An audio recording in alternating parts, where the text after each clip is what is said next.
UP में BJP सरकार के 2 साल पूरे होने पर मुख्यमंत्री योगी आदित्यनाथ एक प्रेस कॉन्फ्रेंस कर रहे हैं। सीधे आपको लिए चलते हैं प्रेस कॉन्फ्रेंस में।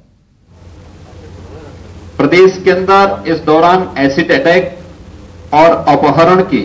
फिरौती के लिए अपहरण की एक भी घटना नहीं घटित हुई और यह सब हम करने में इसलिए सफल हुए क्योंकि प्रदेश के पुलिस प्रशासन के टूटे हुए मनोबल को तोड़ना, पुलिस और प्रशासन के कार्य में किसी भी प्रकार का राजनीतिक हस्तक्षेप नहीं होगा, इस भाव के साथ जो कार्य प्रदेश के अंदर हम लोगों ने करना प्रारंभ किया और उसके बाद अपराध और अपराधियों के प्रति जीरो टॉलरेंस की जिस नीति के तहत प्रदेश में हमारी सरकार ने कार्य करना प्रारंभ किया, जिसका परिणाम रहा कि पुलिस और अपराधियों से मुठभेड़ में लगभग 3500 से अधिक मुठभेड़ की घटनाएं घटित हुई, जिसमें लगभग 8000 अपराधी गिरफ्तार हुए, 1000 से अधिक अपराधी घायल हुए, 73 अपराधी पुलिस मुठभेड़ में मारे गए, लगभग 12000 अपराधियों ने अपनी स्वयं की जमानतें निरस्त करा करके न्यायालय में आत्मसमर्पण किया और हम सब के लिए दुखद घटना थी कि इस दौरान आधा दर्जन से अधिक हमारे जवान भी शहीद हुए। लेकिन प्रसन्नता इस बात की कि जिन कस्बों में इन अराजकतापूर्ण कार्यों के कारण, घटनाओं के लिए जिम्मेदार अपराधियों के कारण पलायन हो रहा था, उन कस्बों में पुनः व्यापारी वापस आए और अपने घरों में आज चैन और शांति के साथ रह पा रहे हैं।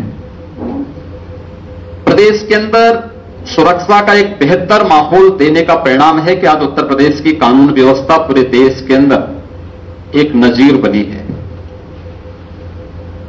उत्तर प्रदेश के सुरक्षा के इस माहौल के कारण आज प्रदेश के अंदर निवेश का एक बेहतर माहौल बना है और इस बेहतर माहौल के कारण आज प्रदेश के अंदर लगभग 5 लाख करोड़ रुपए के निवेश के प्रस्ताव हम सबको प्राप्त हुए हैं। मुझे बताते हुए प्रसन्नता है कि विगत 2 वर्ष के दौरान हमारी सरकार 1.5 लाख करोड़ से ऊपर का निवेश प्रदेश के अंदर कराने में सफल हुई है, जबकि 2007 से 12 में बहुजन समाज पार्टी की सरकार थी और उस समय प्रदेश के अंदर केवल 56,000 करोड़ रुपए का निवेश हो पाया था। 2012 से 2017 के बीच समाजवादी पार्टी की सरकार थी, कुल 57,000 करोड़ रुपए का निवेश निजी और सार्वजनिक दोनों क्षेत्रों का कुल प्रदेश के अंदर हो पाया था। और आज मुझे बताते हुए प्रसन्नता है कि विगत 2 वर्ष के दौरान, यानी इन 10 वर्षों में जितना निवेश नहीं हुआ उससे भी 50% अधिक निवेश मात्र 2 वर्ष के अंदर हमारी सरकार प्रदेश के अंदर कराने में सफल हुई है। स्वाभाविक रूप से निवेश होगा तो निवेश के कारण प्रदेश के अंदर रोजगार और नौकरी की बेहतर संभावनाएं प्रदेश के नौजवानों के लिए प्रत्यक्ष और अप्रत्यक्ष रूप से होती हुई दिखाई देंगी। और मुझे प्रसन्नता है कि इस दौरान निवेश का जो बेहतर माहौल हमारी सरकार बनाने में सफल हुई, हमारी टीम बनाने में सफल हुई, इसके परिणाम स्वरूप प्रदेश के अंदर 15 लाख से अधिक नौजवानों को सीधे सीधे रोजगार और नौकरी की संभावना प्रदेश के अंदर बनाने में हम लोग सफल हुए। उत्तर प्रदेश को अपनी परंपरा पर गौरव की अनुभूति हो सके, उत्तर प्रदेश के 23 करोड़ लोग अपनी परंपरा पर गौरव की अनुभूति कर सकें, इस दिशा से उत्तर प्रदेश की स्थापना दिवस के कार्यक्रम को पहली बार हमारे प्रदेश के माननीय राज्यपाल आदरणीय राम नाईक जी की प्रेरणा से उत्तर प्रदेश ने 24 जनवरी 2018 को पहली बार 68 वर्षों के बाद अपनी स्थापना दिवस का कार्यक्रम संपन्न किया। 68 वर्षों के बाद स्थापना दिवस के कार्यक्रम के अवसर पर हम लोगों ने प्रदेश के अंदर एक अभिनव कार्यक्रम लागू किया था, 1 डिस्ट्रिक्ट 1 प्रोडक्ट का। और मुझे बताते हुए प्रसन्नता है कि प्रदेश के हमारे लोक कल्याण संकल्प चुनाव के पूर्व भारतीय जनता पार्टी के लोक कल्याण संकल्प पत्र में प्रदेश के परंपरागत उद्यम को प्रोत्साहित करने के लिए जो घोषणा हुई थी, उस क्रम में 1 डिस्ट्रिक्ट 1 प्रोडक्ट की इस अभिनव योजना ने प्रदेश के अंदर 6 लाख से अधिक परंपरागत लघु, सूक्ष्म और मध्यम उद्यम को प्रोत्साहित करके आगे बढ़ने के लिए जहां प्रेरित किया, वहीं 1,78,000 से अधिक सूक्ष्म लघु उद्यम में कार्य करने के लिए जो नौजवान कार्य कर रहे थे उन्हें 17,000 करोड़ रुपए से अधिक की प्रधानमंत्री मुद्रा योजना के लोन भी वितरित किए गए। उत्तर प्रदेश स्थापना दिवस के दूसरे वर्ष में इस वर्ष जनवरी 2019 में 24 जनवरी 2019 में हम लोगों ने एक दूसरी नई अभिनव योजना प्रारंभ की। इस प्रदेश के अंदर हमारे 60,000 से अधिक ग्राम पंचायतें हैं और 60,000 से अधिक इन ग्राम पंचायतों में या शहरी क्षेत्र में भी हमारे पास जो 653 नगर निकाय हैं।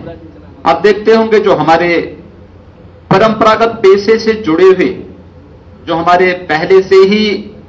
उद्यमी नहीं कह सकते लेकिन जो कारीगर रहे हैं, हस्तशिल्पी रहे हैं, मोची है, नाई है, धोबी है, कहार है, बढ़ई है, राजमिस्त्री है, इन सभी को, कुम्हार है, इन सभी को प्रोत्साहित करने के लिए भी हम लोगों ने विश्वकर्मा श्रम सम्मान की एक अभिनव योजना प्रारंभ की। विश्वकर्मा श्रम सम्मान इन सभी अपने परंपरागत पेशे से जुड़े हुए हस्तशिल्पियों की प्रोत्साहन के लिए उनका निश्चित प्रशिक्षण के दौरान उसे निश्चित मानदेय और मानदेय के साथ ही फिर उन्हें प्रधानमंत्री मुद्रा योजना, मुख्यमंत्री स्वरोजगार योजना या स्टार्टअप की किसी योजना के साथ जोड़ करके उसे अपना कारोबार स्वयं प्रारंभ करने के लिए प्रोत्साहित करना। और मुझे बताते हुए प्रसन्नता है कि 24 जनवरी 2019 से हमने योजना प्रारंभ की और पहले ही दिन हमारे प्रशिक्षण का जो कार्यक्रम हमने संपन्न किया उसमें पहले ही उसमें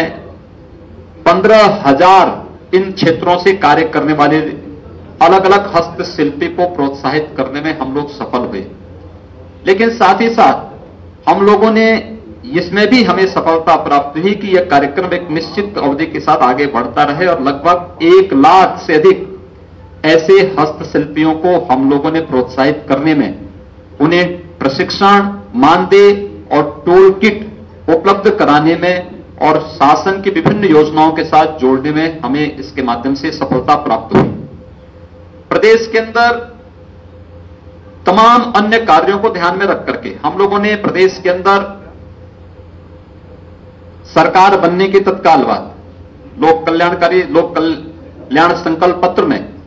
जो हम लोगों ने प्रदेश के कल्याण, किसानों के लिए, नौजवानों के लिए, महिलाओं के लिए, गरीबों के लिए विभिन्न प्रकार की जो योजनाएं घोषित की थी, उन योजनाओं के क्रम में हमारी सरकार देश के अंदर पहली राज्य सरकार है जिसने किसानों के कर्ज माफी के कार्यक्रम को सफलतापूर्वक प्रदेश के अंदर संपन्न किया। कर्ज माफी के कार्यक्रम को प्रदेश के अंदर इसलिए भी उस समय आवश्यकता थी क्योंकि 15 वर्षों से सपा बसपा की सरकारों के अराजकतापूर्ण भ्रष्ट कारनामों के कारण प्रदेश का किसान तबाह था। उनकी उपज को खरीदा नहीं जाता था, उसे समय पे बीज और खाद नहीं उपलब्ध हो पाता था, सिंचाई के उसको बेहतर माध्यम नहीं मिल पा रहे थे। लेकिन हमारी सरकार ने उस समय बिना प्रदेश की जनता पर अतिरिक्त बोझ डाले, बिना कोई टैक्स लगाए, किसी बैंक से कर्ज लिए बगैर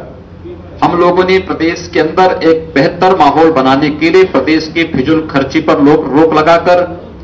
पिछली सरकारों के द्वारा जो योजनाएं भ्रष्टाचार के लिए बनाई जाती थी, इस प्रकार की योजनाओं को सख्ती के साथ रोक करके प्रदेश के अंदर प्रदेश के बजट से प्रदेश के किसानों की कर्ज माफी के कार्यक्रम को सफलतापूर्वक लागू किया। और मुझे बताते हुए प्रसन्नता है कि प्रदेश के लघु और सीमांत किसानों का एवरेज 60,000 रुपए 1 लाख रुपए तक की कर्ज को माफ किया था। जब हम लोगों ने इसका एवरेज दिया तो 60,000 रुपए पर किसान कर्ज माफ हुआ था प्रदेश के अंदर। हमारी सरकार ने प्रदेश के अंदर न्यूनतम समर्थन मूल्य प्रदेश के किसानों को देने की जो कार्रवाई प्रारंभ की। हमारी सरकार के आने के पहले बिचौलिए और आड़त ये हावी थे क्रय नीति पर। सरकार सीधे किसानों से कुछ भी, कोई भी फसल नहीं खरीद पाती थी। और आज मुझे बताते हुए प्रसन्नता है कि हमारी सरकार ने 2017 में 37 लाख मीट्रिक टन गेहूं का क्रय सीधे किसानों से किया। 2018 में 52 लाख मीट्रिक टन सीधे क्रय किसानों से किया। हमारी सरकार ने 17-18 में 42 लाख मीट्रिक टन धान का क्रय सीधे किसानों से किया और 18-19 में 48 लाख मीट्रिक टन धान का क्रय सीधे किसानों से किया और 72 घंटे के अंदर न्यूनतम समर्थन मूल्य से अधिक दाम किसानों के खाते में देने का कार्य भी किया। इससे पहले किसानों को इतना अच्छा दाम कभी नहीं मिल पाया, क्योंकि जब सरकार न्यूनतम समर्थन मूल्य की घोषणा भले ही कर दे, लेकिन जब तक क्रय की व्यवस्था नहीं रहेगी तब तक किसानों के बारे में न्यूनतम समर्थन मूल्य का कोई मतलब नहीं है। और हम सब आभारी हैं कि आजादी के बाद पहली बार लागत का 1.5 गुना दाम किसान को प्राप्त हो। योगी आदित्यनाथ अपने सरकार के 2 साल के कामकाज की उपलब्धियां गिनाते हुए छोड़ा